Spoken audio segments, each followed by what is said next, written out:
com vocês sobre algumas leituras que marcaram minha vida.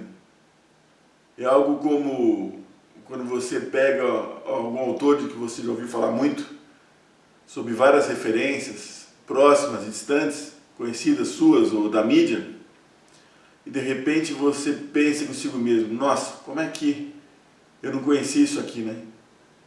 Então, vamos lá. Então aqui é a estante de livros minha, tem o Kindle, de que eu gosto muito, mas ainda para mim não me substitui literatura convencional. E o primeiro livro que eu vou trazer, se vocês conseguem enxergar, é O Turista Aprendiz, de Mário de Andrade. É legal pensar que esse Turista Aprendiz está disponível na internet, tá?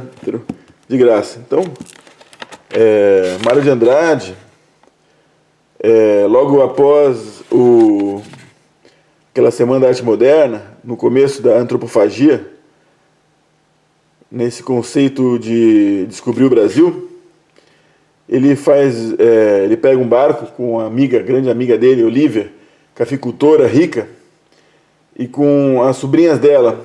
E com esse barco, ele vai subindo a costa brasileira, chega, enfim, ao estado do Amazonas, e depois desce o rio Amazonas e vai até o Peru. É uma longa viagem de descoberta da cultura brasileira. É espetacular esse livro, eu recomendo muito. Tem umas figuras ali, às vezes a gente não consegue chegar um pouco aqui. Aqui foi a partida de Iquitos. Eles viajam, Iquitos no Peru. Então eles viajam a bordo de barcos a vapor, né? Estamos vendo aqui, ó.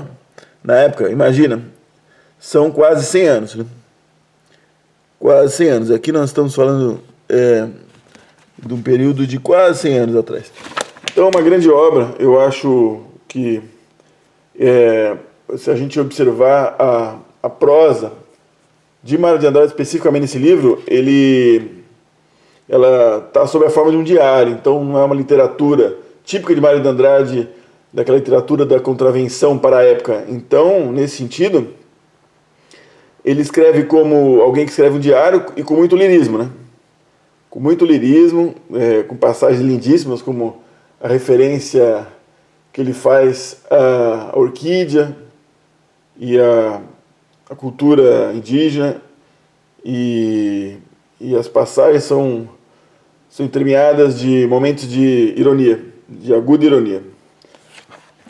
Agora, segunda obra que eu acho que me marcou muito, tá?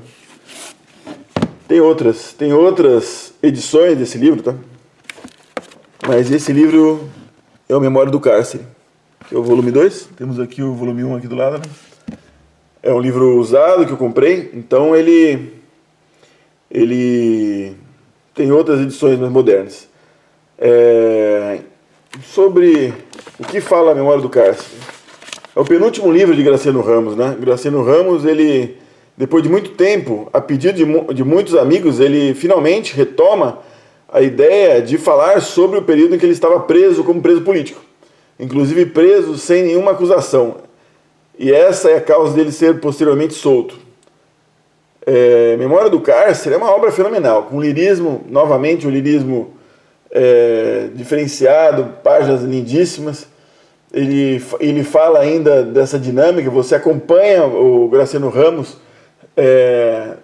no presídio, mudando de presídio para outro, um para outro, passando finalmente na Ilha Grande e conhecendo figuras como Nilson da Silveira, a grande Nilson da Silveira. Então essa obra é uma obra fenomenal, daquelas obras que você não imaginava que ia ter esse impacto, tamanho impacto, né, na sua vida. E é uma obra, aqui tem estilogravuras, né? À medida que você vai virando de capítulo em capítulo, tem as estilogravuras, e ela fala da política toda, de Getúlio, toda uma época, fala de Olga Prestes. Olga Prestes ficou presa com Graciliano Ramos. São pequenos detalhes para engrandecer e fazer com que a gente imagine a grandiosidade que é esse livro. Vale a pena. Então, foi uma outra obra que eu gostei muito. Não imaginava que ia ser um tamanho romance. Eu comecei a ler E, falar a verdade, eu terminei e recomecei de novo, né?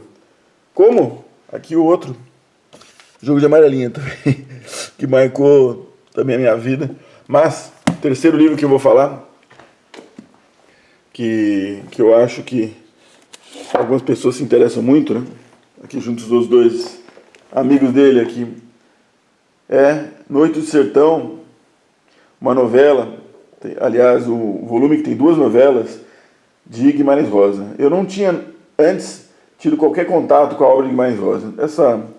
Esse livro é um volume capa dura, né? Então, da Nova Fronteira, edição recente, relativamente recente. Então, é um volume com uma encadernação diferenciada, e você observa, no primeiro momento, essa linguagem com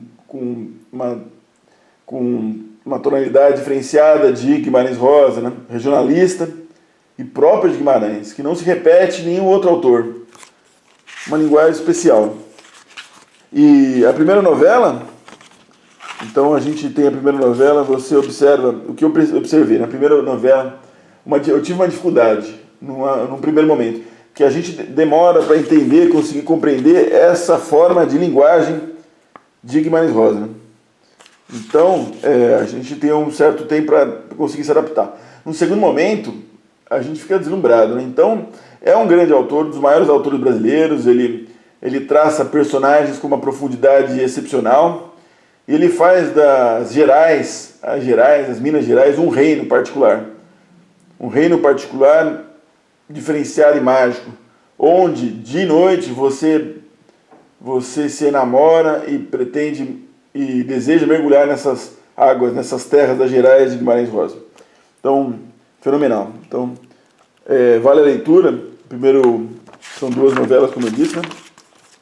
Aqui, a primeira novela, Lão da Lalão, tá? Primeira novela, Lão da Lalão. Segunda novela, Buriti. Buriti, outra novela especial. Então é isso, pessoal. Eu acho que esses volumes, essas obras são excepcionais e falam da cultura brasileira e de autores brasileiros. Para quem lê só estrangeiros, vale a pena esse contato e muito boa leitura. Bom dia a todos!